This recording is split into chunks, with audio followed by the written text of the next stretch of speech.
2, 1. Hello everyone, welcome to my channel. So आज मैं आपको बताने वाली हूँ इंटरनेशनल रिलेशन के बारे में। तो this is going to be your second video. First video जो होगी वो प्रॉपर तरीके से आपका यूपीएससी सिलेबस के ऊपर होगी कि इंटरनेशनल रिलेशन में क्या आता है, क्या क्या चीज़ें इंक्लूडेड है। ये वीडियो है जो आप डेली न्यूज़पेपर पढ़ते हैं द हिंदू का, उसमें बहुत सारे वर्ड्स होते हैं जो आपको बहुत ज़्यादा कंफ्यूजिंग लगते हैं, और तो वो सारे वर्ड्स की मैं मीनिंग आपको सबसे पहले बताऊंगी, फिर मैं ये वर्ड्स यूज करूंगी तो आपको अच्छे तरीके से समझ में आ जाएगा कि मैं क्या बोल रही हूँ, क्या समझाना चाहती हूँ। तो स्टार्ट करते हैं सबसे पहले डिप्लोमेसी से कि डिप्लोमेसी होता क्या है। तो डिप्लोमेसी होता है how you are managing your relationship with other countries. Like जैसे कि आप अपने रिलेशनशिप को कैसे मैनेज कर रहे हैं दूसरी कंट्रीज के साथ। आउटसाइड वर्ल्ड, वो प्रॉपर तरीके से ये वर्ड है आउटसाइड वर्ल्ड। तो आउटसाइड वर्ल्ड और होल वर्ल्ड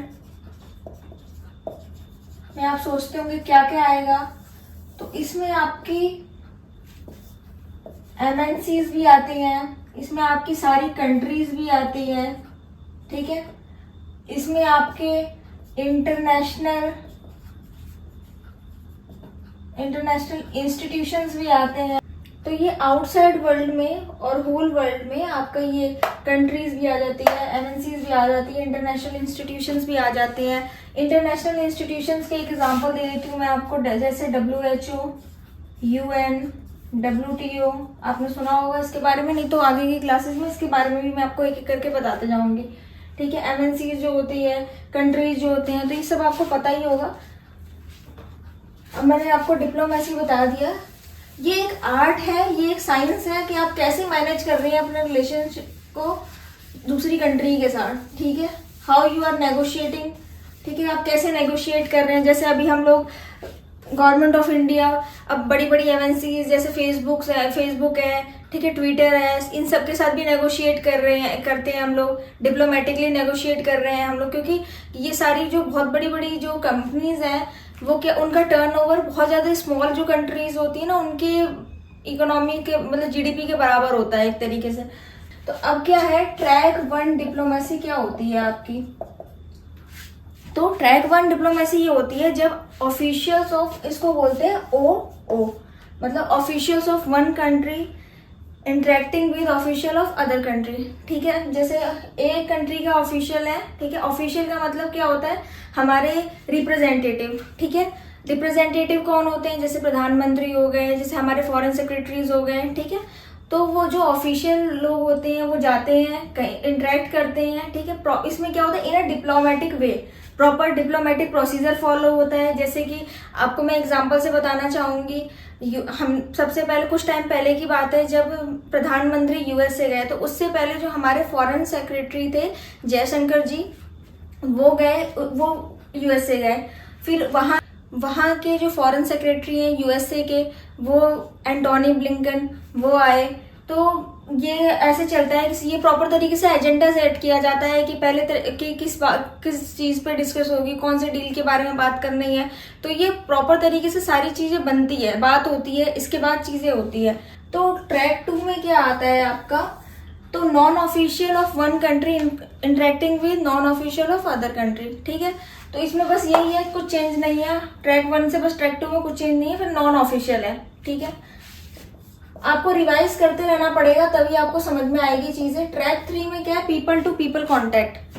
जैसे एग्जांपल देना चाहूंगी मैं, करतारपुर साहिब कॉरिडोर बनाया है, जैसे पीपल टू पीपल कॉन्टेक्ट है। इसमें ये नहीं है कि प्रधानमंत्री जा रही हैं, हमारे फॉरेन सेक्रेटरी जा रहे हैं करतारपुर साहिब कॉरिडोर, वहां वो थोड़ी ना जा रहे हैं। पीपल टू पीपल मतलब देश का जो आम नागरिक है वो जा रहा है और वो वहां से आ रहा है। यहाँ पे हमने अजमेर शरीफ दरगाह है जो, वो लोग वहां यहाँ पे आ रहे हैं। तो पीपल टू पीपल कॉन्टेक्ट, कई न्यूज़पेपर में आपने आर्टिकल्स देखे होंगे कि we should promote people to people contact, people to people contact, track 3 diplomacy we should. तो ये चीज है, इसका मतलब ये है आपका, ठीक है।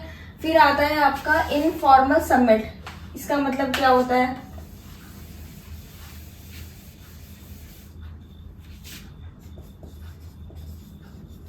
मैं आपको बता देती हूँ इसका मतलब क्या होता है। इसमें बहुत कुछ नहीं है, ठीक है। तो इनफॉर्मल समिट में होता है, जैसे इनफॉर्मली आप जो ट्रैक 1 में होता है सेम चीज इनफॉर्मल समिट में भी होता है, बस इसमें क्या होता है कोई डिप्लोमेटिक प्रोसीजर फॉलो नहीं होता है। जैसे हम कहते हैं ना चाय पे चर्चा करने आते हैं, official of one country interacting with official of other country but not in a diplomatic way, ठीक है। जैसे डिप्लोमेटिक वे कोई डिप्लोमेटिक प्रोसीजर फॉलो नहीं होता, जैसे नहीं बोलता है ओके मतलब informally we should meet and let discuss about this issue, ठीक है। हम एक बार मिलते हैं इनफॉर्मली, फिर इस इशू पे डिस्कस करते हैं।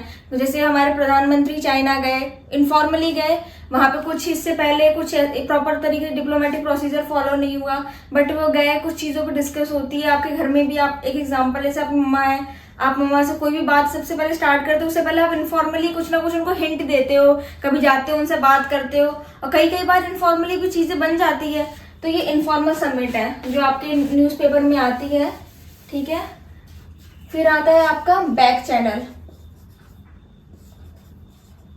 इनडायरेक्ट चैनल फॉलो हो रहा है, ठीक है, या फिर उसके अलावा कोई चैनल फॉलो हो रहा है।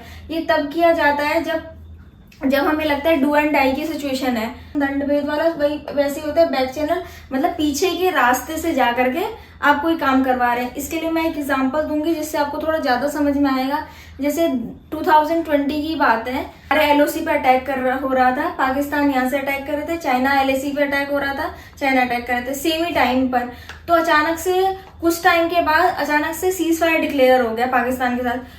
ना हमारे प्रधानमंत्री ने उनके पास गए मिलने के लिए, क्योंकि वो सिचुएशन ऐसी नहीं थी कि वो वहां पे जाएंगे और बात करेंगे।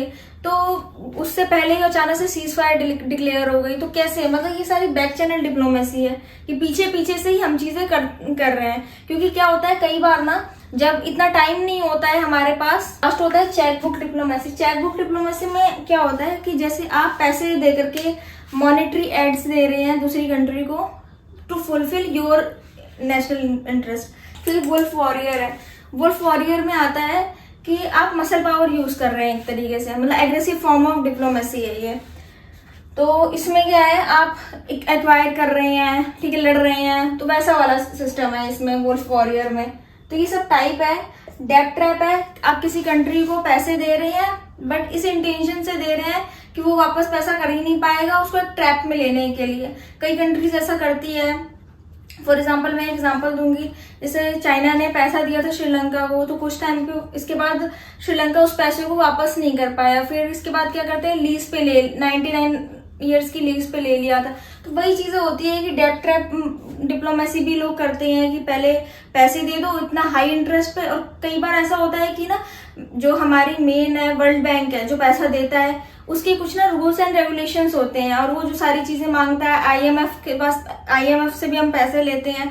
तो कई बार होती है कंट्रीज ना तो वो चीजें सारे रूल्स एंड रेगुलेशंस को फॉलो नहीं कर पाती है, या वहां पे अगर लेना हो तो वो सर्टेन कंडीशंस रखती है। जैसे 1991 में हमने आईएमएफ से जब हमें लोन लेना था, तो उस टाइम पे आईएमएफ ने हमें बोला था कि आप ग्लोबलाइजेशन ये सब लाइए।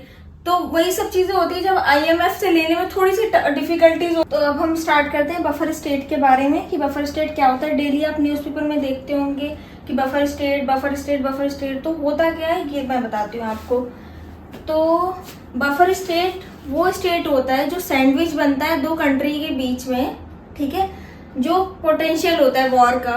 वो दो कंट्री के बीच में पोटेंशियल है कि वो वॉर कर लेंगे, तो उसके बीच में जो स्टेट होता है उसको बफर स्टेट कहते हैं।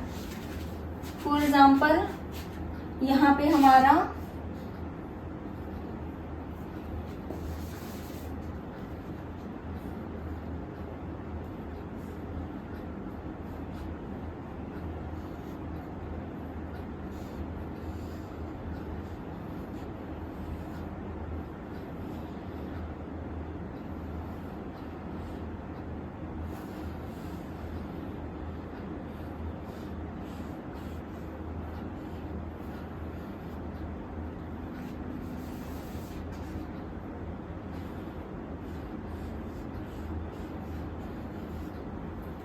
ये कुछ मैंने ट्राई किया है मैप बनाने की।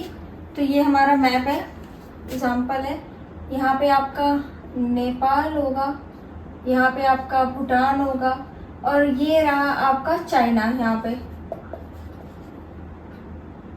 और ये रहा आपका इंडिया। इधर पाकिस्तान, तो ये आपको दिख रहा होगा। तो a country means this country Nepal, a country which is sandwich between two countries, ठीक है, विच है potential to go to war. ये है कि इन दोनों के बीच में पोटेंशियल है कि वॉर आ जाए, तो उसके बीच में रोक जो रही है, एक कुशन इफेक्ट दे रही है, एक कुशन है जो एक रोक रहा है, वो है नेपाल है, ठीक है। यहाँ पे इधर से इधर इसको आने में, इधर से इधर इनको आने में। और जहां पे ये चीज नहीं रहती, फॉर एग्जाम्पल पाकिस्तान इंडिया, तो यहाँ पे क्या होता है, एलओसी इंक्रोचमेंट होता है, ठीक है। आपका समझ में आ गई ये वाली बात? आप